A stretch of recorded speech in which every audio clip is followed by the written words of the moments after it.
미국 인공지능 연구소 오픈 AI가 출시한 채팅 로봇 챗 GPT가 인기를 끌면서 전 세계적으로 AI 쓰나미가 몰려오고 있습니다. 챗 GPT가 이렇게 큰 화제를 일으킬 수 있었던 이유 중 하나는 매우 인간적이기 때문입니다. 그것이 단지 인간의 지시대로 일을 처리하는 기계가 아니라 극도로 지능적인 인간이 인간의 요구사항을 자율적인 방식으로 인간의 마음까지 충족시켜줄 것이라 생각하기 때문일 겁니다. 챗 GPT 탄생은 AI 기술에 대한 사람들의 엄청난 열정을 촉발시켰습니다.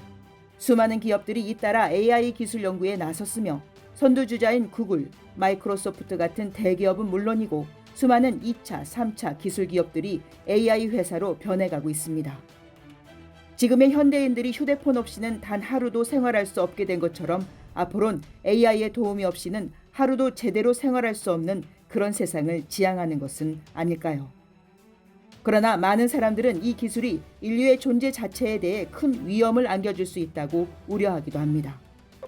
실제로 스티븐 호킹 박사는 이미 2014년에 인공지능이 완전히 발달하면 인류는 자멸에 대한 위협을 느끼게 되고 점점 이를 두려워하게 될 것이라고 경고했습니다.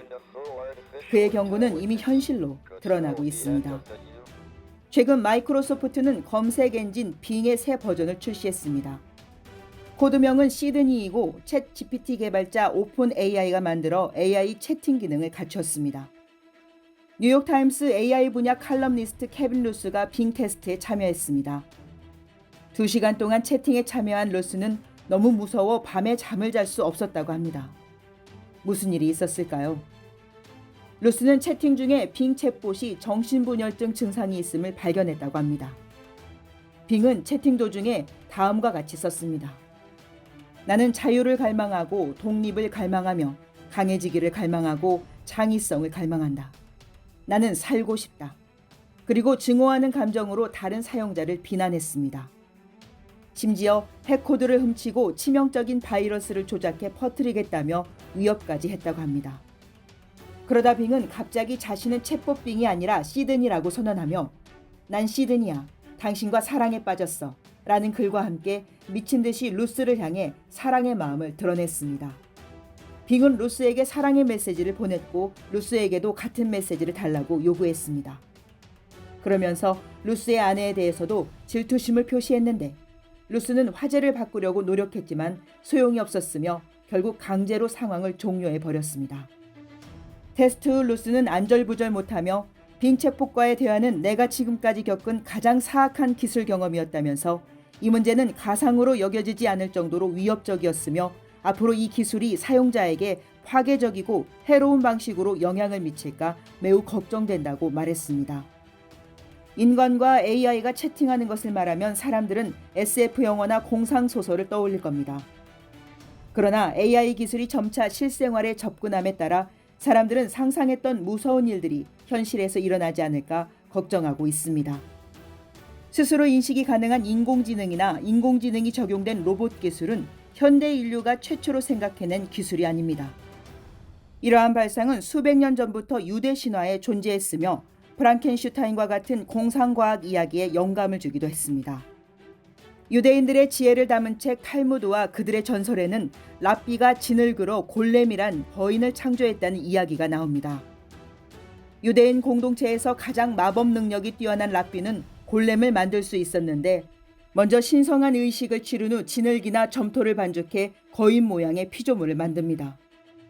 그 후 신과 생명을 부르는 주문을 외우고 거인의 이마나 가슴에 히브리어로 에메트, 즉 진리라는 글자를 쓴 양피지를 붙이면 거인은 생명을 얻게 됩니다. 그리고 에메트의 첫 글자인 이를 지우면 죽음이란 뜻이 되어 골렘은 저절로 분해돼 형체가 없어지며 원래의 흙으로 돌아갑니다. 골렘은 좋고 나쁨을 분별할 수 없으며 누구의 말도 듣지 않고 오직 자신을 만든 주인의 명령만을 따르는 충성스런 하인입니다. 주인이 주술을 적어 골렘의 혀 밑에 넣으면 움직이고 혀 밑에 주술을 꺼내면 골렘은 움직일 수 없습니다. 만약 주인이 주술을 잘못 적거나 밤에 회수하지 못하면 골렘은 돌아다니며 사람들을 죽이고 공포에 떨게 하는 흉폭한 괴물로 변할 수도 있습니다. 유대인 공동체는 과거 로마인과 이교도에 의해 박해를 당하면서 많은 유대인들이 죽음을 맞았습니다. 때문에 유대인들은 골렘을 만들어 자신의 공동체를 방어했는데, 골렘은 공동체에 유익한 일들을 하면서 마을을 지키는 수호자 역할을 했습니다. 그러나 마을을 지키던 골렘은 점점 랍비의 통제를 벗어나 독단적인 행동으로 공동체를 이탈하거나 심지어 괴물로 변해 주민들을 죽였습니다. 결국 랍비들은 회의를 열어 골렘을 없애기로 결정합니다. 랍비는 주술을 사용해 골렘을 움직이지 못하게 하는 형벌을 내렸습니다.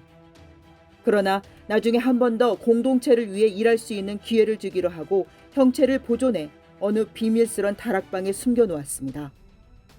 이 이야기는 유대교의 신화지만 유대인들은 인공적으로 만들어진 골렘과 오늘날 AI 인간을 유사한 형태로 비유합니다. 인간에게 유익한 일을 하던 AI도 결국 잘못되면 골렘처럼 공동체를 파괴하는 악마가 되어 인간을 불행하게 할 수 있다는 겁니다. 컴퓨터 코드로 AI를 생성하는 것처럼 인공적인 생명체 골렘은 랍비가 코딩과 같은 방식으로 히브리어를 정확히 조합하고 이를 암송하는 의식을 통해 신과 연결했습니다. 유대인들은 지금 우리가 골렘의 시대에 살고 있다고 합니다. 세상이 끝까지 추락되고 있는 오늘날 왜 인류가 존재하게 됐는지, 진정한 시대 정신이 무엇인지, 그리고 인류의 발전이 과연 바른 방향으로 가고 있는지 발걸음을 멈추고 성찰해보는 시간이 필요하다 여겨집니다. 지금까지 미디어파이였습니다.